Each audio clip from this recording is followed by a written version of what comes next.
Well, thanks everybody for being here. I'm excited to do this live training and get started here.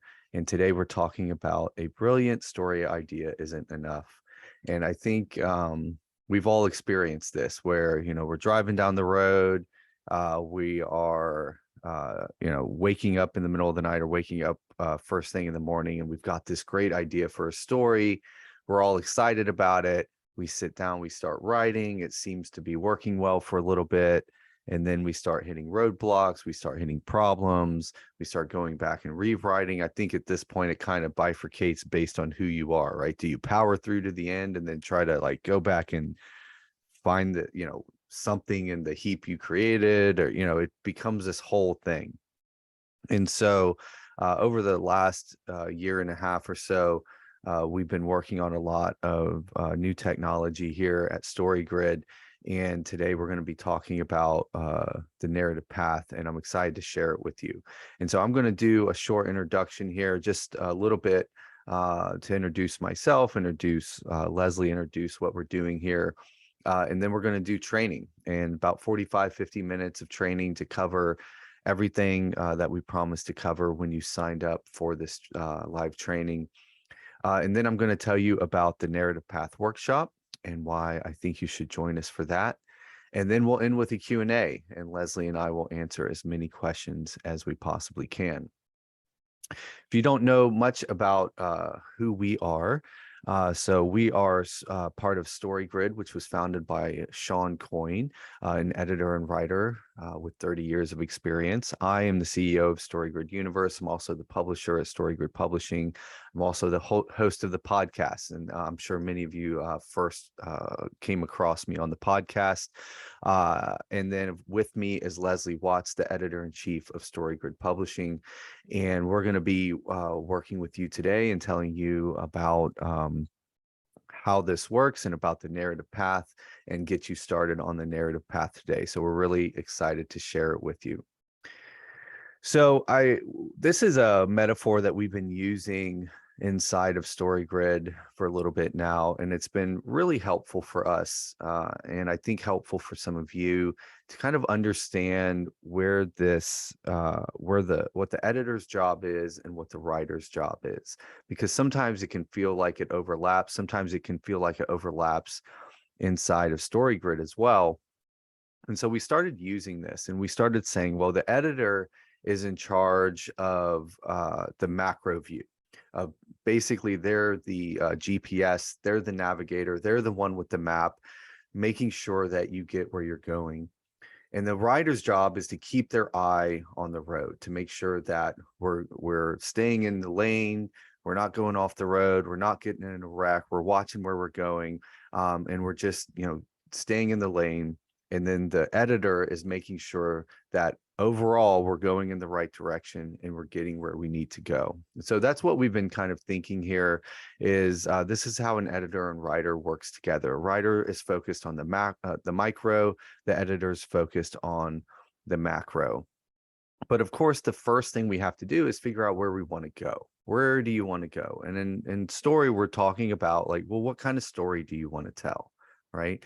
And this is the first thing you've got to do is figure out where you want to go. And only then can you start planning the journey. Right. So if I'm in Chicago and I'm working with, I'm working with a navigator, the first thing the navigator is going to say is, well, where do you want to go? Now, once I know where you're going, I can start actually planning out the route to get there. But you first got to tell me where you want to go. And so once we know where we want to go, then you can start planning your journey. And so what we call that planning of the journey inside of StoryGrid is creating your narrative path. And the narrative path is made up of three things. And the goal of the narrative path is to create this, right? So it's a process that helps writers identify, formulate, and solve the problems of story creation. And this is what you get out of doing the narrative path, is it increases the probability of delivering a coherent story to readers, right? So this is what's so hard about writing a book, right? Is if we get really good at our line by line writing, how do we make sure that we can write 50,000, 100,000, 200,000 words that are coherent and tell a full story from start to finish and actually make sense to readers, and it drags them all the way to the end, right? And so when we're trying to do this inside of Narrative Path, this is what we are doing to do the navigation, to create the navigation. This is how you build your map, is by creating the narrative path. So first you figure out where you want to go, then you use the narrative path process to build that map to get there. And so, like I said, the narrative path is made up of three things. And we've talked about these before on the podcast and some other places, but I just wanted to go over them really quick here. So the narrative path is three different processes. It's the proposition of possibility. That's where you come up with the context, the protagonist, and the inciting incident of your story. And then you move on to the narrative device. And this is where you look at who's the author, who's the person telling the story, who's the SAM, the single audience member, who's the person that the author is telling the story to, and then what is the problem that the SAM is struggling with that the author is trying to help them with by telling the story. And then we get into the point of view, which is the person, the tense, and the mode. And we're going to go over these again in a few minutes, but I just want to give you, like, this is what the narrative path is. And when Sean and Leslie and Danielle came up with this and showed it to me for the first time, I'm like, this has been missing, right? So this is the thing that gets really frustrating, is when people say, well, what point of view is your story? And it's like, well, that's just one piece of the whole thing. Like, there's so many more things that go into making sure I start at a place where I can tell a story that's coherent to the reader. And what we found is it's this trinity of things: the proposition of possibility, the narrative device, and the point of view. But what is the starting point that we're talking about, right? This is the non-negotiable, right? And this is what's really cool when we start talking about this stuff, is that first we find out where we want to go, and that sets the point that we're trying to get to. And then really you have to find out where you're starting from. And once you know where you're starting from, it starts making answering all of those other things a lot easier. And so this is the starting point. This is and when you saw what we're going to be going over today, we're talking about the non-negotiable and what it is and how important it is. And so when you signed up for this, we promised to teach these three things. We promised to teach the non-negotiable. Why do you need to identify this vital element? Where does your story start? Does it start in the setting, the protagonist, or the conflict? And then how does the non-negotiable help you make story choices without losing the heart of your story?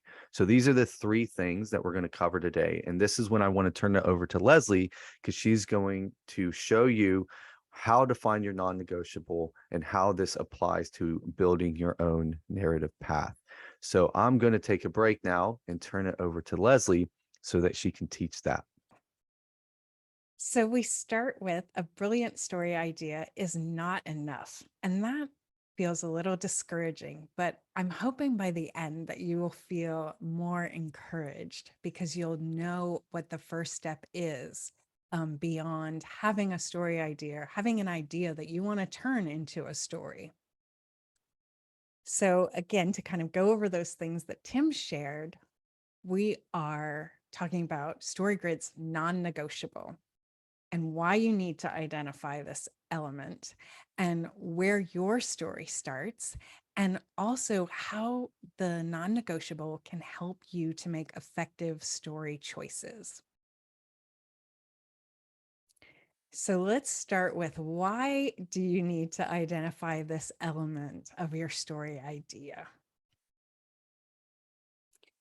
But first, we want to talk for a moment about what's our goal. So you want to create a story that readers love so much that they tell other people about it, and we want to help you do that. So if that's where we're trying to go, and we're on the same page with that. So when we want to create a story that readers love, we need to do a lot of things. And here I am summarizing a lot of processes, a lot of tasks that we're going to have to accomplish. And the the first one is we've got to be able to write engaging sentences and engaging scenes that keep readers turning the pages. If we can't do that, then the reader's never going to get to the end so that they can tell other people about how much they loved our story. Another thing that we have to be able to do is craft a coherent narrative. And this is what keeps the readers in the flow of the story so that they do get to the end. And then within all of that, within those engaging sentences, scenes, and within the coherent narrative, we have to embed those universal story patterns that will generate catharsis in our reader. And that's really what gives them the motivation to go grab someone else and say, you've got to read this. So that's what we need to accomplish. But how do we do that? Well, to create a story that readers love, we only need to make effective story choices consistently. And that sounds very simple, but of course, it is not easy. But StoryGrid's narrative path gives us a process and the map to do this, right? So we need a frame, a way, a process to enable us to make these choices consistently. And then what we need is a map so that we can come back to it when we get lost, when we're getting stuck in the weeds, whenever something is going off track, we need a way to come back to the path. And that's what the narrative path does for us. But of course, we need to know where to start. So, to write a story that readers love, we start with what we love. And that brings me to the non negotiable. So, it's the non negotiable is such an interesting thing because it doesn't sound very creative, but it is the most creative part of what you're coming up with. It's the refined essence of your initial creative spark. So at some point, you were walking along or you woke up, what Tim was talking about earlier, and an idea just drops into your experience. And that might come in a lot of different ways, but something happens. And it's like the inciting incident of your story creation process. And when that happens, you are forever changed. And we want to capture that, the essence of that initial spark, because that is incredibly informative and will help you with every choice that you have to make in your story. So while non negotiable sounds not very creative, it comes from you. It is what the story is about, what it's really about for you. And we might also say it's why you want to create the story, right? It's the thing that comes from you. You're living your life, you're observing things in the world, you're having an experience, and the story idea, the thing that pops up in you, is your response, your unique response to all the things that you've experienced in your life. So that's what the non-negotiable is. So you can probably imagine if that's what it is, then you can begin to understand why you need to identify this, right? Because you get a story idea, but it isn't necessarily immediately in a form that you can use, something that allows you to make consistently effective story choices. So why do we need to identify it? It's our true north. So what I mean by that is the true north is not where you're going. The true north is how you triangulate, how you figure out where you are in relation to where you're trying to go and take your next steps. So it's your true north. It's also what's most important about the story for you, right? Because we get stories, ideas as a bunch of kind of information, or maybe a sensation, or maybe maybe it even unfolds like a movie inside your mind.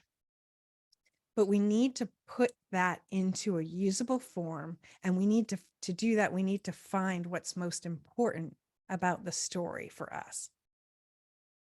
It also happens to be where your energy comes from, because this is a really long process. It will take months or even years of your life to go from having a story to having a book that someone else can pick up and read and then talk to other people about. So, the part that I get really, really excited about is that the non negotiable becomes your line in the sand. Now, what that means is you know what the story is really about and what the most important parts are.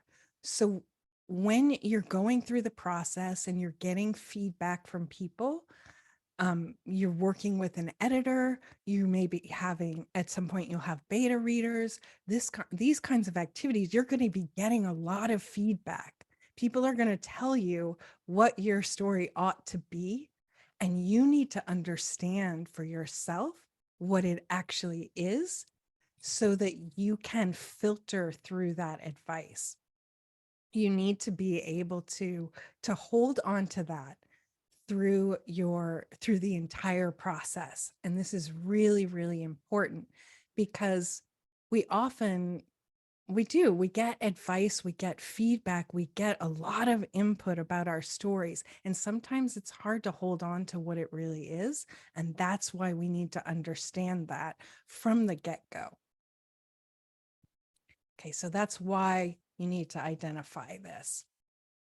So for the story grid non-negotiable, we want to understand, where does the story start? So let's take a look at that. Okay, so the the non-negotiable can be the world, right? The place where the story takes place. It can be your protagonist, that individual who goes through the process of transformation during the events of the story, or it can be the problem, which drops in with the inciting incident. So we need all three, but one of these is primary for us. One of these is the most important, and it's the thing that tends to come to us first. So we really want to pay attention to that, that initial inspiration for the story.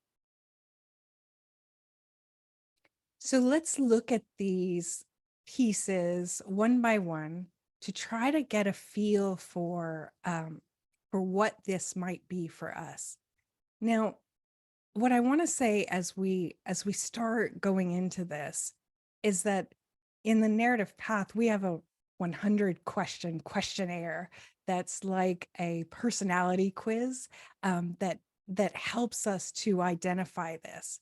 But the truth is that you probably have some ideas, and some of these questions and concepts will help you clue into what your non-negotiable is. Because the truth is, there's one thing in the story that is the most important to us, and that is the thing we need to honor and hold on to. So for some people, that's going to be the place or the context. And so you might start with the place. If you tend to choose stories that are within one or two genres. So if you're the kind of person who's like, I like crime stories and that's it, I don't want to read anything else, I don't want to watch anything else, this is really the thing for me. And that can be any genre, but it does tend to be those more primal genres. So you may have one or two right, that you focus on, they probably have similar themes, right? You might like, for example, crime and thrillers, and that's really your jam. And you try to read other stuff, but you just always keep coming back to that. Now, you might also be a place or a context person if you like thinking about abstract concepts. You like big ideas. Now, of course, in StoryGrid, we all like big ideas because that's what we're about. We want to share stories that explore our human problems and try to get to the bottom of them and illuminate those problems so we can find solutions. But if you tend to think about ideas in the abstract, in the big picture, then you might be someone who approaches story through place or context. Some other things that you might do is you might envision the whole world, the entire world, its history. I think of stories like The Lord of the Rings, and if you're familiar with the that extra volume, the Silmarillion, it's because Tolkien had the whole idea, or excuse me, the whole story world in his mind because the context was really, really important. So if you can envision everything and even think of things, right? If someone asks you, oh, well, how does transportation work in your world? You would be able to just rattle off several details automatically. You would understand that. Now, one of the challenges with being a place or a context person is that we tend to include a lot of exposition because we know so much about our worlds that we want to include it all. It's all important to us, right? And so if you experience that as a challenge where you want to include more exposition than perhaps is wise, then you might be one of these place or context people, or it's not a place or context person, but what you are is you approach story from this avenue. So, a couple of other ideas, you might look for universal patterns in the world. If you're one of those kind of people who says, "Oh, things always happen in threes," and you can spot them and automatically when you can see those things, that might be an indication that you approach story in this way.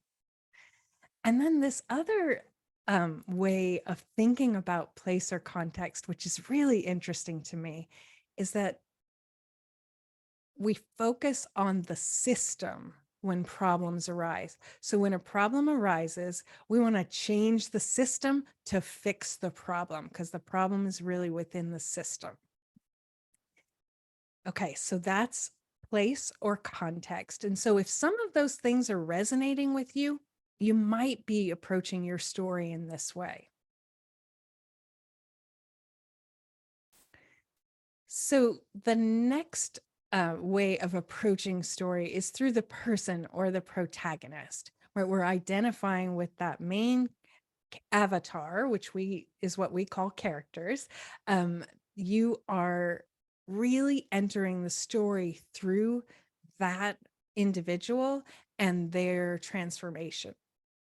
So you might start with the protagonist if you tend to choose stories in many different genres, right? It doesn't matter what the genre, I'm up for it. And it's really about a particular story of transformation and sacrifice, right? That's what really gets you. So when we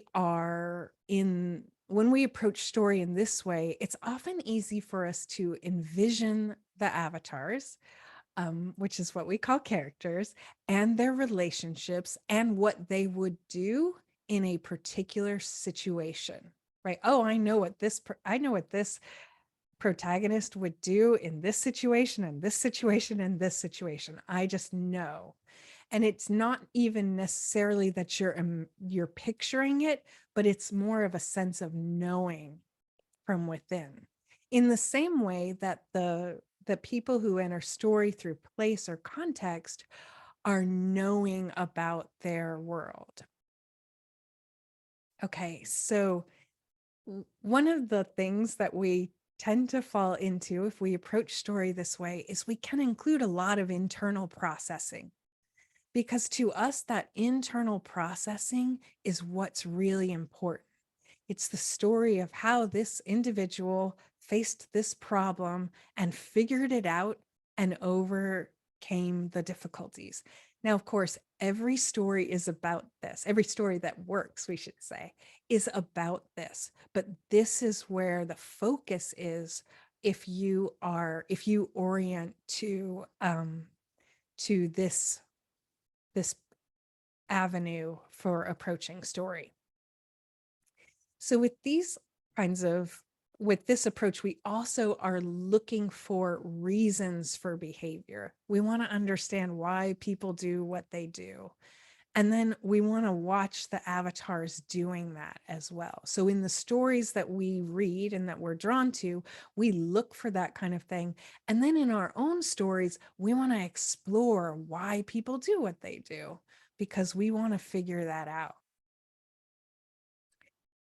And when people who are oriented to story in this way, when problems arise, they tend to focus on individuals, right? So we think about if if these individuals can transform themselves, can change and become more attuned to the environment, become more self-aware, and just improve themselves, then the problem can be fixed, right? So if you approach story in this way, some of these things may be resonating with you right now. Now, of course, again, I want to say we we use a big questionnaire in the narrative path to figure out these things. And of course, every story has the context, has a protagonist, has an inciting incident that gives rise to a problem. But this is the part that really, really touches us in the stories we read and watch, and also the stories we want to write. So now we'll look at the problem or the inciting incident. So if you approach story from this avenue, you might also choose stories from many different genres. But what you're gravitating toward is a particular experience, a particular cathartic experience. And you may be very focused on the very beginning of the story and how the end is really paying that off. So we gravitate towards stories that are in tune, that make sense, and that provide again that particular cathartic experience. And what's funny is that I'm talking about this, and this is not my path. The problem slash inciting incident path. This is not my natural approach to story, but the way it's described, my sense is that if you're one of the people who does approach story in this way, this kind of thing will resonate with you. You're really looking for the resolution and how it feels, and that particular release and payoff. So people who approach stories in this way do tend to enjoy thinking about the details of the world and the avatars. So it's all the parts, right? Whereas context and place, you're thinking of the big picture, the whole thing. And with the protagonist or the person approach, you're thinking of the individuals and their transformation. And here you're really, really focusing in on the details so much that you get a feel for all of the parts, and what they mean. So when you when you approach story in this way, you may be envisioning the experience you want to have while reading the story. So what this means is when you pick up a, a book and you look at the cover and you see the title, maybe you're reading the back cover copy, is that you're already thinking exactly of the experience you want it to have. And it may be that a lot of times you end up being a little disappointed with the ending because you figured out what it ought to be. So that you, when you read the story and you get to the ending, you've enjoyed the story as you've gone along, but the ending may not fit exactly with the way you envisioned it. So those are some things that will show up, that tend to show up if you access story through the problem or the inciting incident. Now, one of the things that you might find a challenge if you do approach story in this way is that you may include a lot of direct messaging of the controlling idea. That in a way, just like you want to control the experience that you're having, you envision it, you want it to pay off. Um, you want to make sure that your reader gets that experience too. And so you don't want to leave anything to chance. And sometimes that means a lot of direct messaging about the message you are trying to send. So that might be a challenge for you. And if that's a challenge for you, then this might be the way that you approach story. Another thing that you might do if you approach story this way is you might see symbolism in the concrete images within the story. So when you can notice that on page 3 there was a spider web, and on page 356 there was another spider web, and you can draw the connections between them.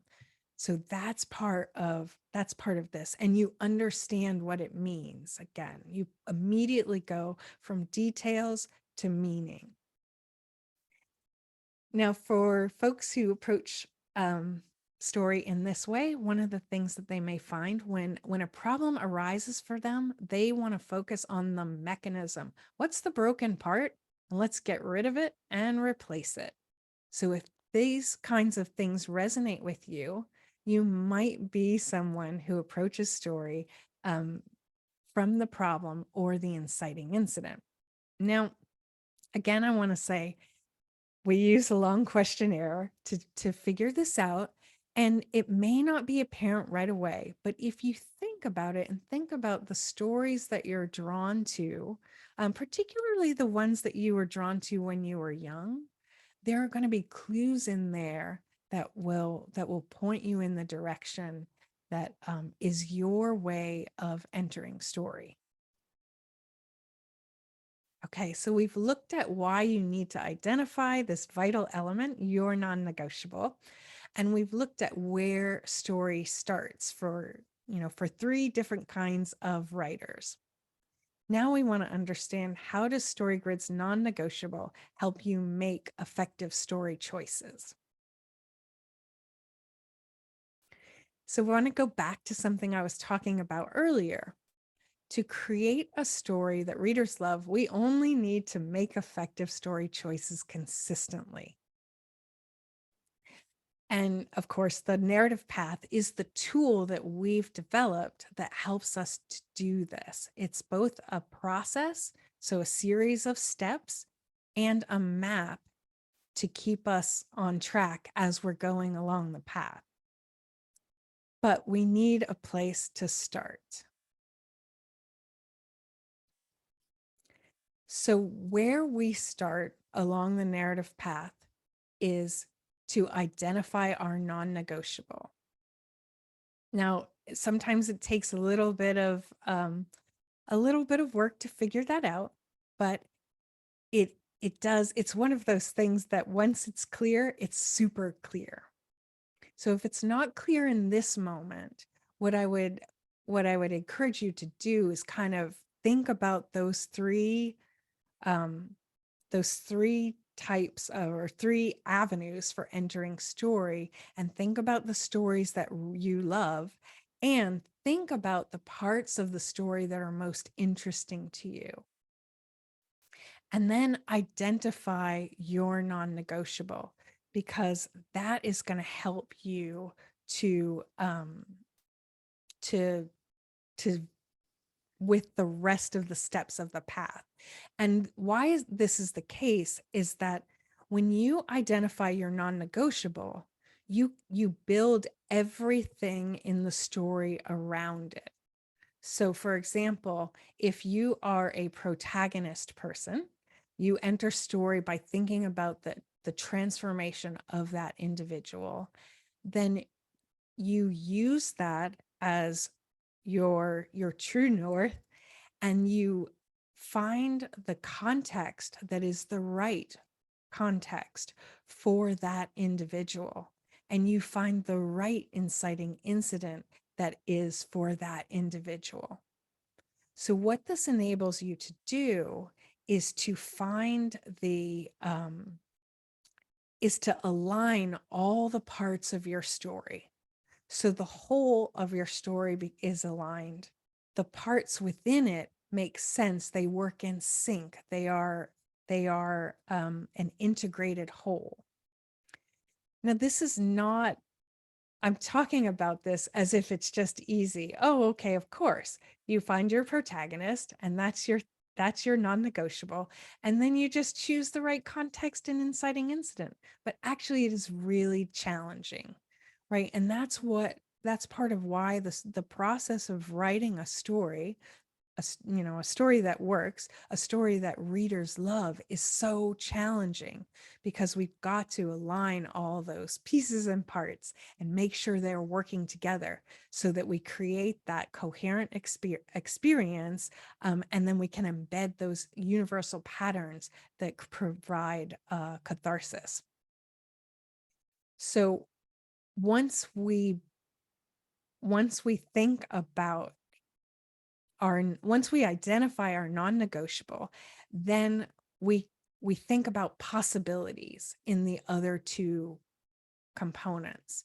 And that's really how you um that's how you work through it. You can come up with possibilities, so kind of brainstorming, but then you can also look at those stories you love and identify the protagonist, identify the context, identify the inciting incident, and then what how are all those pieces and parts relating to one another? So this is part of the analysis that we do with the story grid 624, is trying to figure out how all these pieces go together.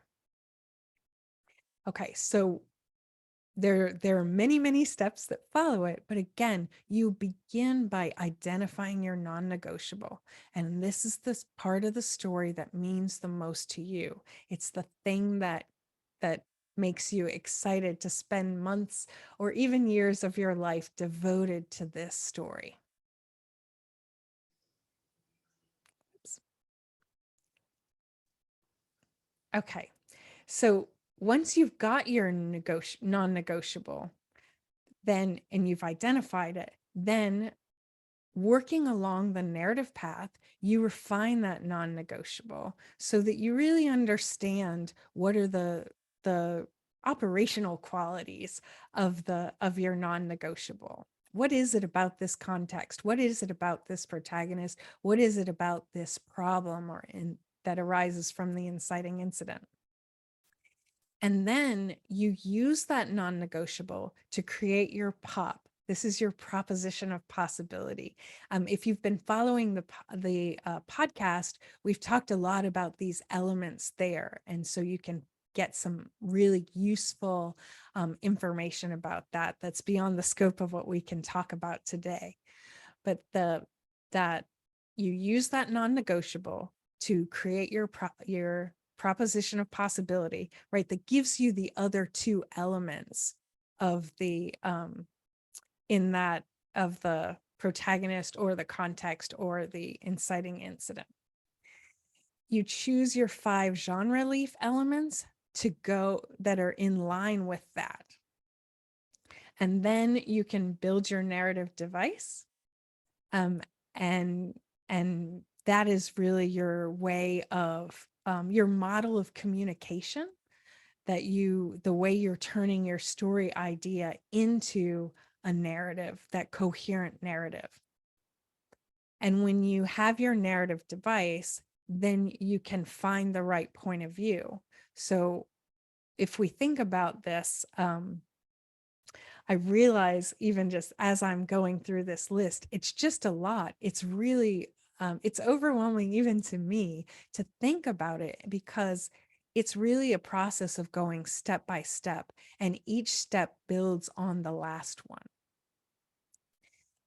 So when you get to, when you the point of view for your story, for example, is going to be connected to all the things that come upstream from it. So your non-negotiable is going to inform your proposition of possibility. So how you put together that trinity of the context, the protagonist, and the problem that the protagonist faces. And then from that, you're choosing those genre reliefs that are elements that are consistent with that. And again, then the narrative device, which is consistent with that, and the point of view that's consistent with that. And then you begin to put together your global synthesis, which is your plot and the essential tactics for your avatars, and the value shifts that are involved in your story. So you're going from, this is kind of showing in concept how you go from your idea to non-negotiable through all these steps in the tools to get to your global 5 commandments, which is the stepping off point to building out the rest of your story. So these are all things that we're going to cover in the narrative path, because the goal is really to set you up with, you've got your idea, and then you've got your map and your process for how to enact that, how to dramatize your non-negotiable in story form.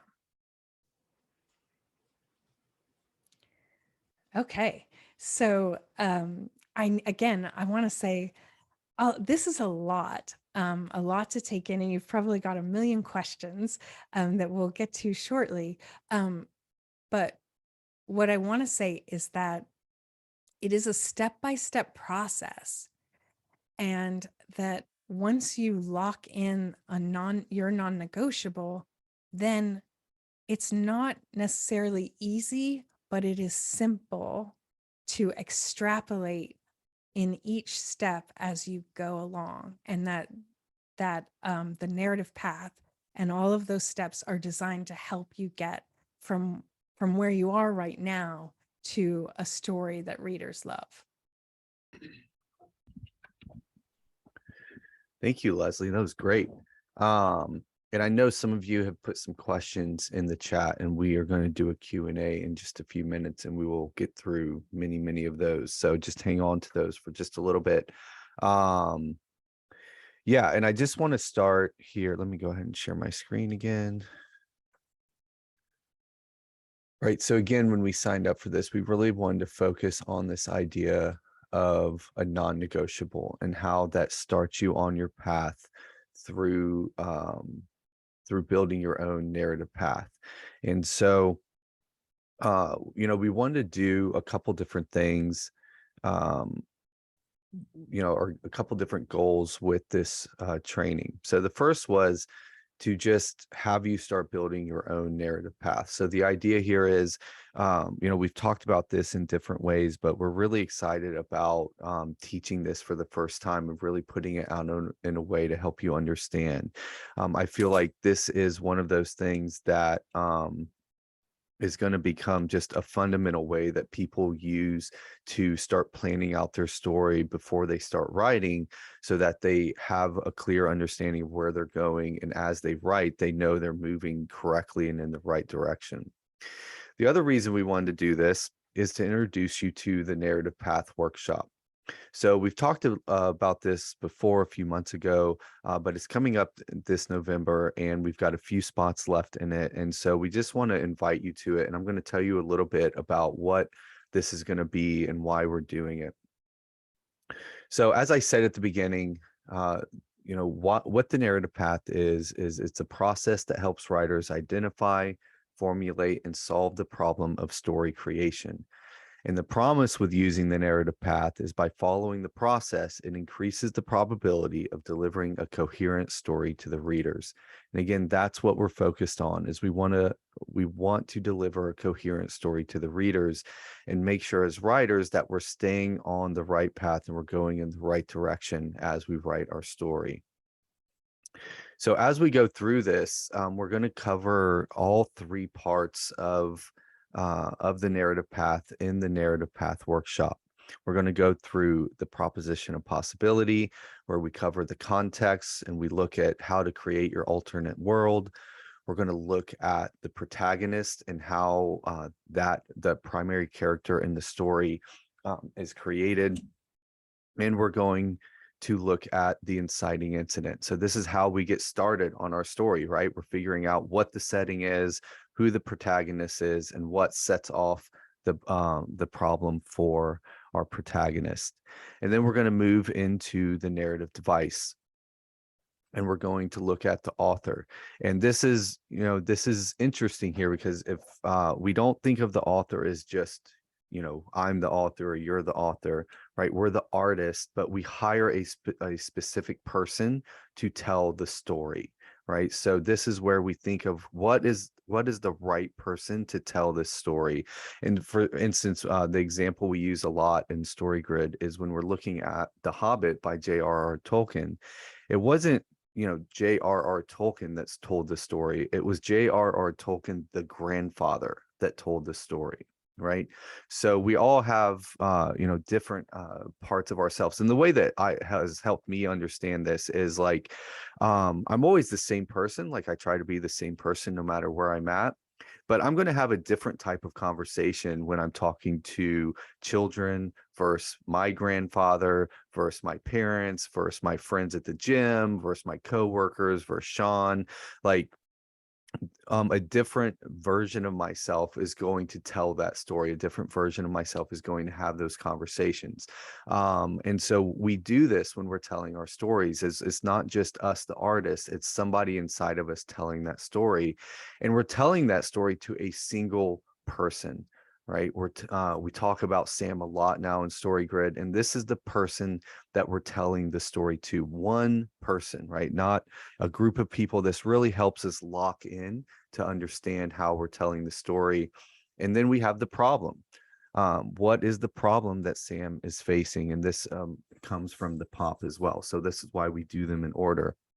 And then finally, on the narrative path, we're going to look at the point of view.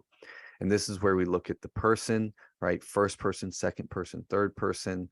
Um, we're going to look at the tense, right? Present, past, future.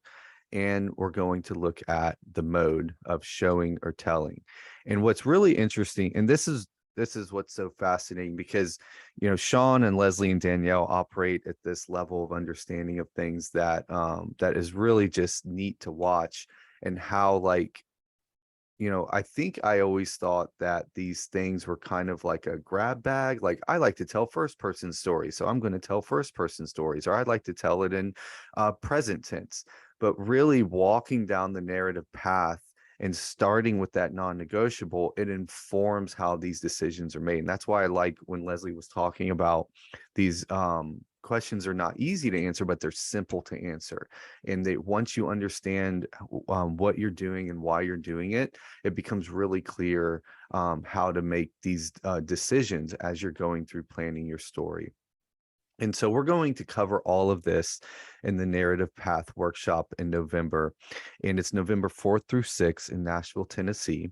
And I'm going to tell you really specifically now how it's going to work, because we tried to arrange this in a way to make sure that everybody's going to get the absolute most out of it. So we're actually providing pre-workshop training. So when we think of the workshop, we want you to actually be working on your story idea when we're in the room together in November. And so what we're doing is providing training as we lead up to the workshop to make sure you can get the most out of it. And so Leslie mentioned this a couple times, but we built an in-depth survey that will help you identify your non-negotiable and your starting point for your own story. And so when you sign up for the pre-workshop, we're going to send you this survey that you can take, and then we'll go through your answers and be able to help you figure this out. And then we'll start sending you training material that gives you the information you need to get the most out of the live workshop. And what we think of this is we want everybody on the same page when we show up together, right? So everybody has a clear understanding of what we're doing, a clear understanding of what terms mean. And so as soon as we start the workshop in person, we can start working through your ideas. And then in the in-person workshop, we're going to have 3 days together to build your narrative path. And so through the training, we're going to kind of get you ready with your story ideas so that when you come in the room, we can start working through it and building it together. And we're going to provide a workbook and training materials so that you can fill it out and work through your narrative path over the 3 days together. And we're going to limit this to 30 people. So right now we've already sold 19 spots, so we have 11 available, but we're limiting it to 30 people in the room to make sure that everybody's able to get their questions answered, everybody's able to work through this together. And then we're going to record it, but we're never going to release the recording publicly. We're just going to make it available to the 30 people in the room so that you can reference something. If you want to go back and reference anything in the future, you'll be able to do that. And then at the end, we have a couple goals here. So the first goal is you're going to have a fully fleshed out narrative path for your story idea. Like that's the main thing. You're going to come in with your idea and we're going to help you flesh out a full narrative path over those 3 days. And you're going to understand how to use the narrative path and apply it to your future stories. And this is what's so powerful, learning these new skills and taking some time to like go back and learn a new skill, is it now will make you better in the future forever, right? You'll understand how the narrative path works for all future stories that you want to tell. And again, you'll have the full recording to reference in the future. So to attend the narrative path, again, it's an extensive pre-workshop training, the in-person training materials, one of 30 spots available, the recording of the workshop, and access to the life-changing workshop. It's available for $19.90 or 4 payments of $540. And so again, there's 11 spots left, and we would love to have you come and join us here in Nashville, November 4th through 6th. And to find more information, you can go to storygrid.com/path. So that has more information on the workshop. That's where you can sign up and grab your spot and see what we're going to do together there as well. So I really hope you join us. I'm really excited about this. We haven't done an in-person training in a while for obvious reasons, but we're really excited to bring some people together and do this workshop. And this narrative path stuff is pretty amazing. And so we're excited to actually walk people through the training together. So again, you can go to storygrid.com/path. There's 11 spots left. And you'll see all the information there as well. So now I want to open it up to a Q&A. So we've got a good amount of time to do a Q&A. So how we're going to do this, let's see. So how we're going to do this is just drop your questions in the chat and we'll start working through them. And we'll see how many we can get through. Let's see.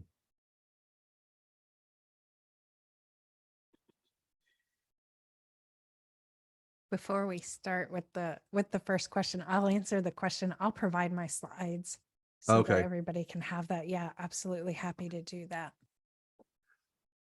Okay, Leslie, here's the first one for you from Jenna. Is the non-negotiable and the big idea the same thing? Can they be used interchangeably?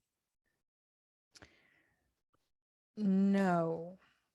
Okay, so the non-negotiable is that, again, that's the essence of the story idea. when I think of a big idea, as in big idea nonfiction, right? That's the controlling idea for the story. Um, so out of the once we get the non-negotiable, and I'm going to talk in story grid terms, and I'm going to try to make it really clear the difference. But I'm using story grid terms, so if we need to explain those a little bit, just mention that in the chat. Okay, so you get your non-negotiable, and with your non-negotiable, you fill out the POP, which is that proposition of possibility. And that includes the context, that also includes the protagonist, and that includes the inciting incident, which gives rise to the problem and the protagonist's goal. Okay, so from the context and the other elements of the POP, we get a question that is the double factor problem. Okay, so this is, I worry a little bit about wandering into this territory because it can be really difficult for me to explain. But a double factor problem is a problem whose solution is dependent upon the context that you're in. So it's if you solve a problem the same way every time you solve it, or every time it arises, then you don't have a double factor problem. Okay, so again, so you get your POP, you get a question that is the double factor problem. It's the primary question in the story, and it is answered by the controlling idea, which is the big idea. So the POP gives you a question that you answer in the controlling idea, which is essentially what's the result of the story, right? What's that ending value? And then what is the mechanism by which the ending value is achieved? So if life prevails, how does it prevail? Right. Okay. So you might have a question, when is the right time to intervene? That's the question that comes out of your POP. And then the response, the big idea, the controlling idea is life prevails when the protagonist attunes to the environment, which is a very simplistic example, but hopefully that will give you some idea of the differences between your non-negotiable that leads to the POP, that is a question that you then answer with the controlling idea of your story. Great. So there's a question here, and I think it's being asked a couple different ways. So I'm gonna address it here. So is everyone's goal producing a story that everyone will love? So I don't think our goal here is to produce a story that everyone will love. So this is why we focus on the single audience member. And for me, one of the things that of all the, I don't know, thousands of things Sean has taught me over the years, one of them that stands out to me is the specificity breeds universality, right? This idea that the more specific we get with our story, the more universal it becomes, which seems still to this day seems counterintuitive to me. But it's really, I actually just experienced this 2 days ago. So a friend of mine at the gym, that how people at the gym, you know them for years but you barely know them. He's one of those, and he's like, hey, I read your book, Running Down a Dream. I was like, oh great. He goes, man, I felt like you told my story. Right. So I tell my very specific story about my life, really, I mean really specific to my life, and yet I've had so many people tell me that about that book. And so this is why, this is kind of, those kinds of things is what arose this idea of a single audience member, is that if we write a really specific book for a very specific person, it's going to become more universal. Now, obviously, there is no book that 8 billion people will read and love, but that is how you write something that will resonate with a really, really large audience. Another example of this is, I don't know, a couple weeks ago we came out with an episode of the podcast where I interviewed Scott Mann and Randall Searles about the book Operation Pineapple Express. And the book is about um, it's about like how poorly we pulled out of Afghanistan. Basically, it's like a really specific story about some things that happened in pulling out of Afghanistan last year. But the story is actually about um, what does a promise mean and how far will you go to keep a promise. So he tells these really specific stories, and I don't read war books very often. Actually, I don't know if I've ever read like a book about like our own wars. And yet I'm like reading this and I'm totally enthralled, and I'm asking myself, I'm putting myself in the story and asking myself that question of what does a promise mean to me, and would I go this far to maintain, to keep a promise. And so I think the goal is not to like write a book that everybody will love.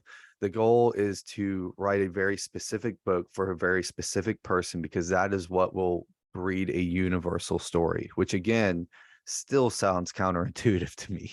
um yeah. uh okay. Yeah. um Actually, there was a couple questions, Leslie, about examples. So could you just give like a couple, I don't know how much you can do this off the top of your head, maybe you can use The Hobbit, but just like what the narrative path looks like with some with a masterwork. Yes. Okay. So let me use an example from, I'm going to go ahead and use Jane Eyre because I remember that one, and I think I can give you the points. Now, I can't tell you where Charlotte Bronte started, what her non-negotiable was, because that's known to her, and she's not here to share it.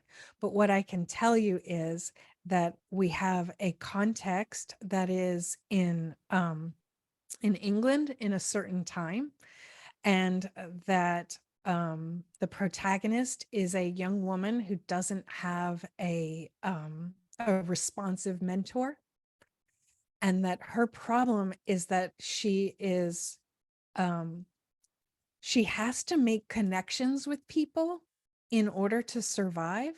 But there are people who are not trustworthy. There are bad actors who will take her agency from her, and for bad purposes. So the that out of that, her goal is to find satisfaction in that context, given those problems. And so it's when and to whom should she cede her agency? That's the problem that comes from the context, and the protagonist and where they're situated, and the inciting incident in that story is the death of Jane's parents. Okay, so when and to whom should we cede our agency? So then we have that's what comes out of the pop. And then from there, we get a narrative device. The narrative device, Jane Rochester, so years after her experience, she writes this down. Right. And we know that because it's written in first person. We know that because she refers to the reader. Dear reader, I married him, which is such a wonderful line in that story. So we have Jane Rochester, and she's the author. She is writing for her Sam, who is a young woman who also doesn't have a responsive mentor. And we when we look at the details of that story, what we see is that that she's probably writing for someone who's one of her students. And all of the text, like when you read the scenes with this in mind, they all make sense. So that's part of what we're doing with the narrative device. We're coming up with a situation that explains every word in the story.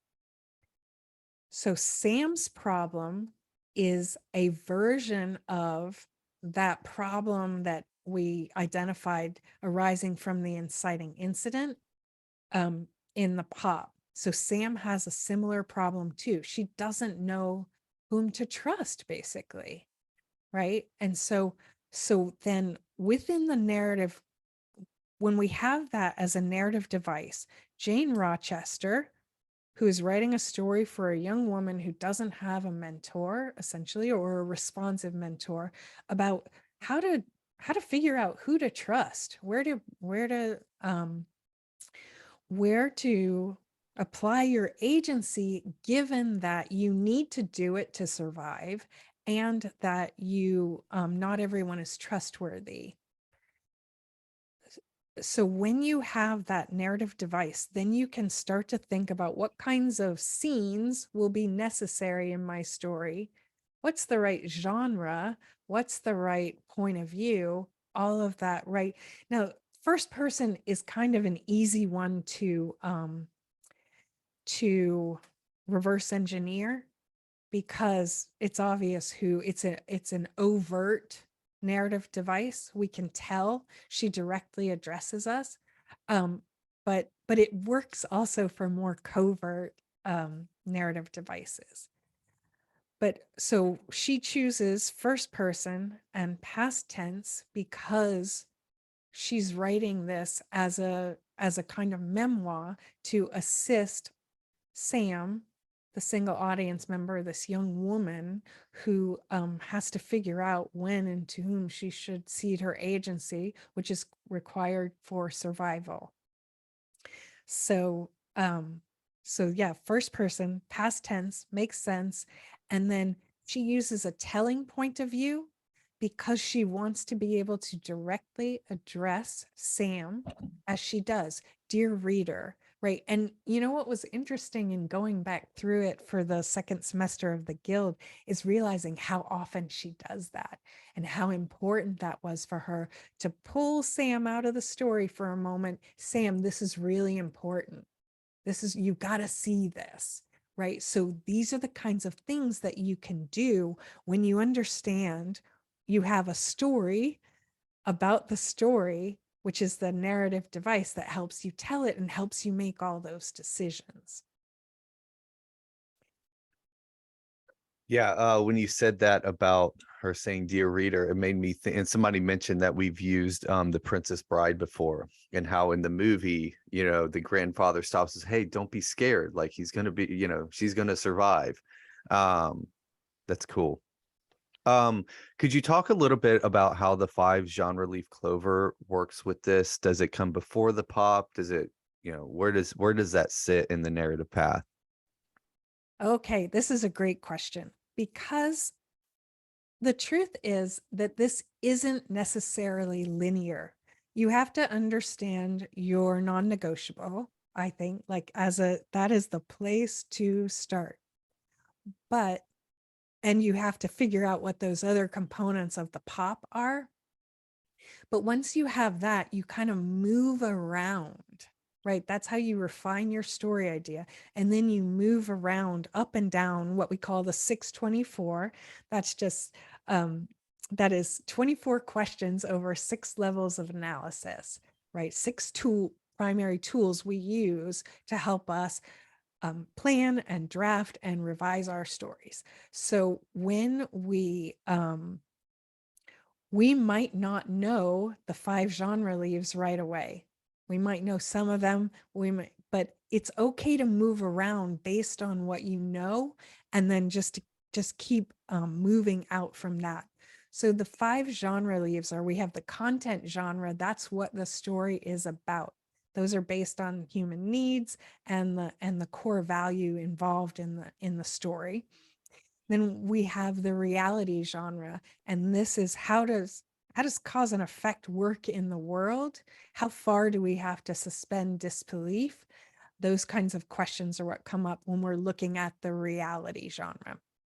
Then we have the structure genre. And the structure genre, really, there are three choices, but it's really two if you're writing a story that's meant to appeal to a fairly wide audience. In that case, you have an arc plot, which is about the transformation of an individual. And then we have a mini plot, which is the transformation of the entire context. So that's content, reality, and structure. Then we have style, right? And style is about whether you're writing drama or comedy, and then the medium that the story is mimicking. So even if you're doing a written story, you can be writing it as if it is cinematic, which is what we see in a story like, oh, Jim Butcher's The Aeronaut's Windlass, which is an excellent story, and I urge you to check it out. But you also see it in stories like The Threshing, and you also see it in stories like, I'm just looking at my bookshelf. So Brooklyn, right, which is again a very different story, but it also has that effect. So there are certain point of view choices that enable that experience. Okay, so that's content, and then content, reality, structure, style, and time. So for time, what we're looking at is first, how long does it take Sam to experience the story? Is it a short story that'll just take a few minutes? Is it a novella, or is it a long form novel? And then how long or over what span of time does do the avatars or the characters in the story experience it? Because that's going to determine the rate of compression or expansion in the story, right? Because if you have a very short story, for example, like A Rose for Emily, that is actually presenting events that span generations, you've got to compress that story down. And then there are other stories where you expand it. And of course, the average story will have moments of compression and expansion throughout, but it's just figuring out those kinds of things. So those are the 5 genre leaves. Okay, here there's a question, is the workshop annual? Basically I can't make it onto this one. We're not sure when we'll do it again. We don't have any current plans to run it again, but that doesn't mean we won't. It also doesn't mean we will. So we tend to do one thing at a time and then make decisions after that. One for you, Leslie. Is the workshop going to be divided into groups between place, person, problem so that people can each work on their starting place, or are you going to work with each of them? How is just talk a little bit about how the workshop's going to work with the 3 days together. Right. So sometimes we'll be in small groups with people who are working on the same kind of work or approaching story in the same way that we do. And then sometimes we'll be all together.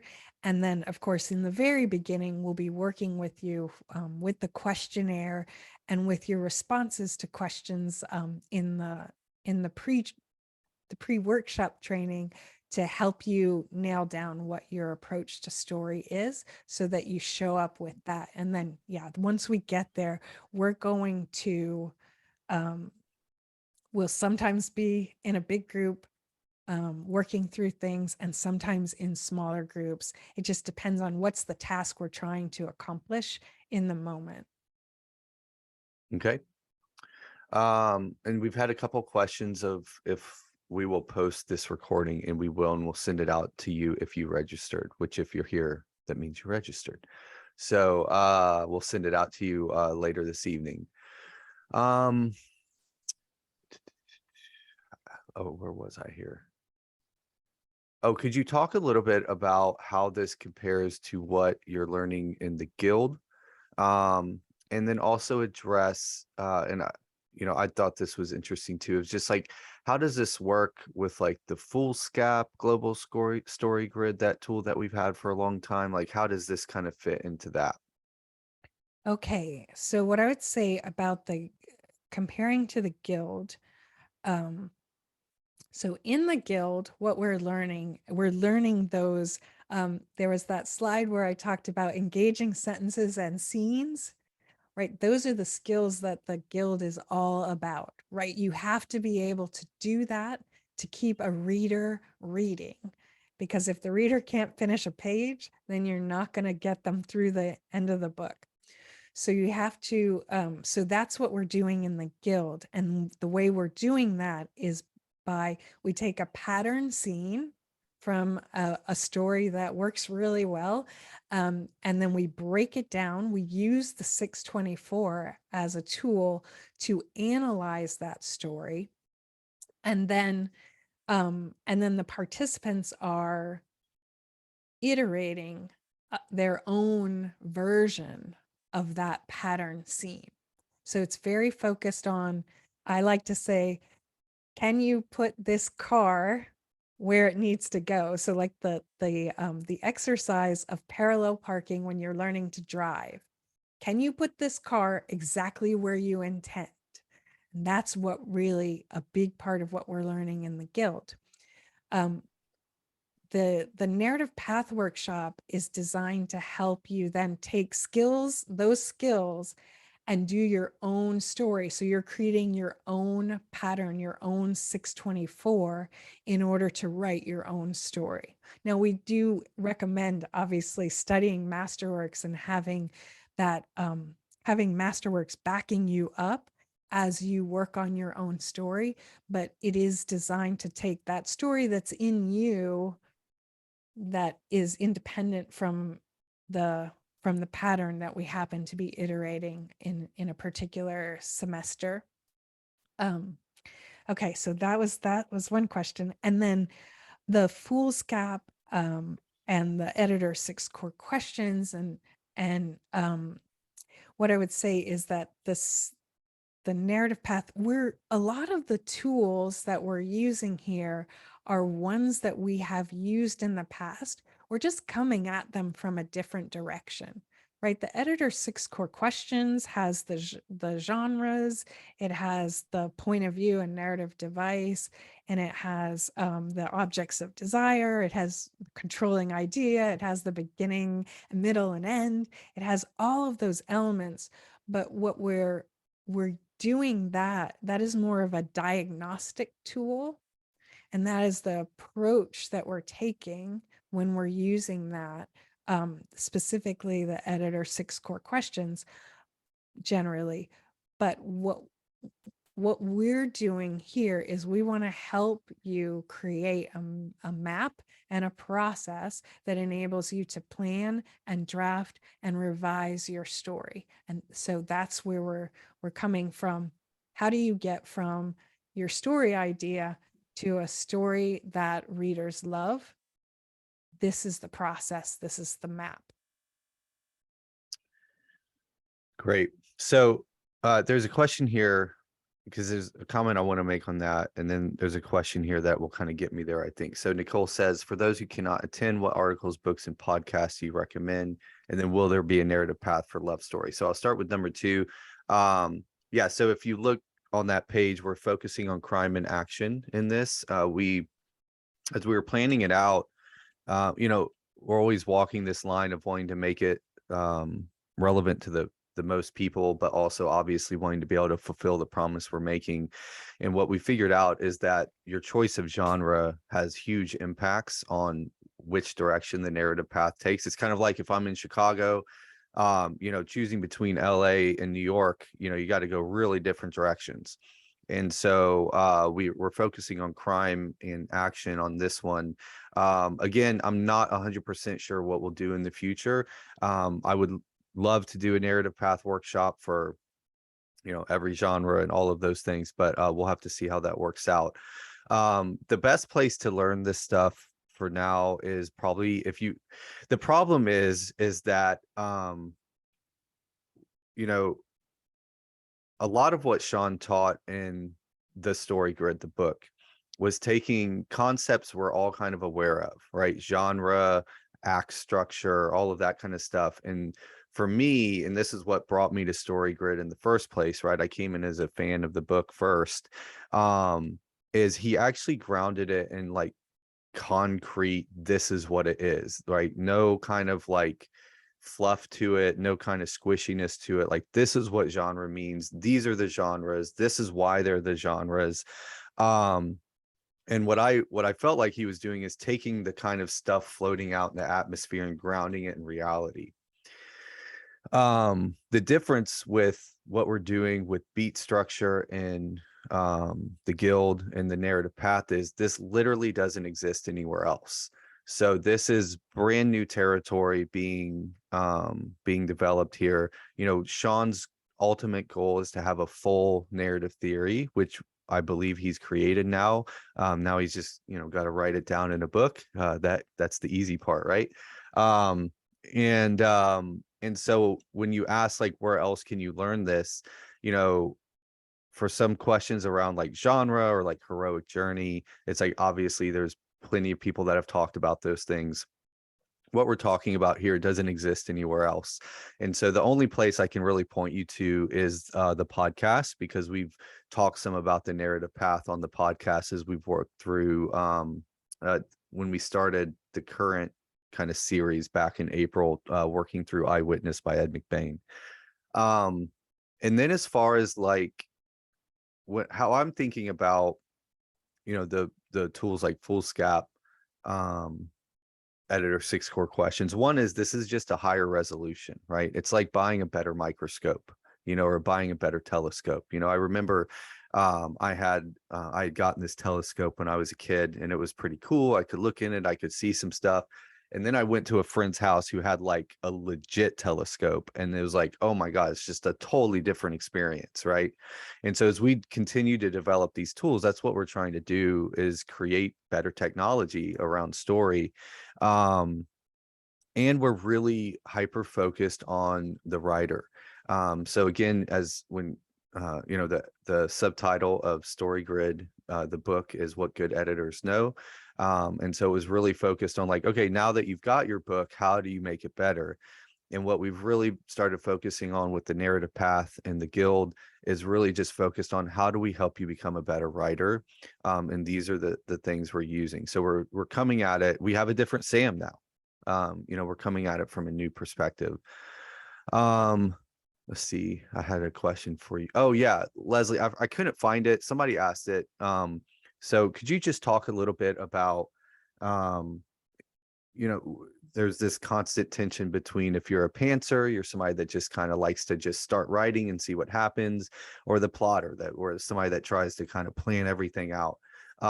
Where does, you know, where does the narrative path sit in that kind of discussion? Oh, that's a great question. So I think of the pantser and plotter tension as it's a spectrum, right? And most people are not on the extreme of either one. But um no matter which approach on or what approach or where you are on that spectrum, you have to understand what your story is about, what it's really about for you, if you want to deliver a coherent narrative.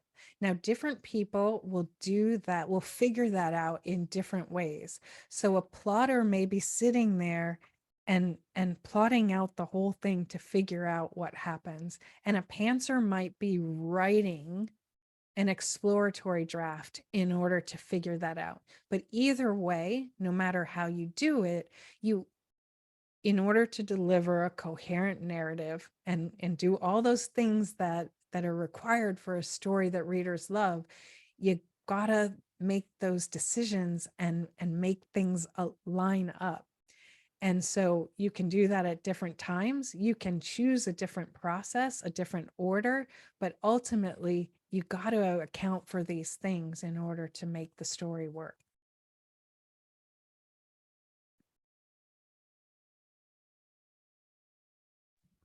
We've got just a few more minutes here. And so I'm trying to figure out the best we've got lots to cover here still. So again, we've had a few questions about future workshops. We don't have any currently planned right now. We would like, you know, I often say this of like to get done everything I want to get done in StoryGrid, it's going to take me literally 200 years. So we probably won't get it done before I die. So we have big plans of where we're going. We do want to do more workshops in the future, but we do things one at a time here. Um, you know, plans are mostly just guesses. That's from Jason Fried from 37 Signals. All right.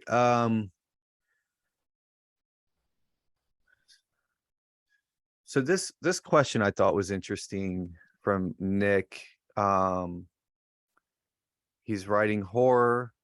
I'm having trouble with reconciling the tensions between having to be original and naturally gravitating towards classic monsters and tropes, which I've been told to avoid. Any advice? Will this help? So I want to give a little bit of perspective on that, and then I want to turn that over to you, Leslie, and then we'll probably wrap it up with that.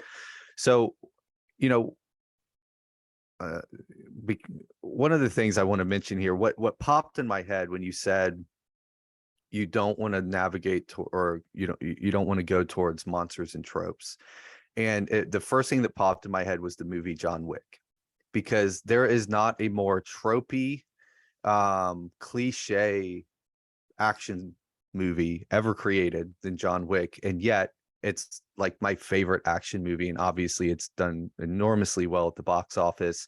And so this idea that like you can't use things that have been used before. So in horror, you can't, these types of monsters or these types of tropes. It's like, no, no, no, no. What great writers do is they take those and they make them special again. Right. And that's what you see over and over and over. So this idea that you're going to come up with some brand new thing that's never been done before, I think that's the wrong goal. I think it's, how do I put my twist on these things? And again, this comes back to your non-negotiable, your narrative path, your story is how you take these things that have been done over and over and over. I was watching this thing about how long the show Law and Order has been on, right? They've done like literally 1,000 episodes of this thing, and they keep just telling the same story over and over and over, and people love it. So this idea that you can't take tropes, you can't take cliches, and we're using tropes not in the StoryGrid sense when I say that. You can't take the same types of villains, the same types of monsters, and do them in a new way, is completely untrue. So I would just first push back on that, and then I'll let Leslie give probably a more robust answer to it. Oh gosh, I'm just gonna um add a teeny bit to it because that's exactly right, Tim. The every story, there's nothing new under the sun. I'm just gonna say it. And that there are certain things that all stories have in common, and there are certain things that all horror stories have in common. And we have to hit those notes, right? Those are those eternal or universal patterns of story that we need to embed in our stories if we want readers to be able to recognize them as stories. So that is really vital.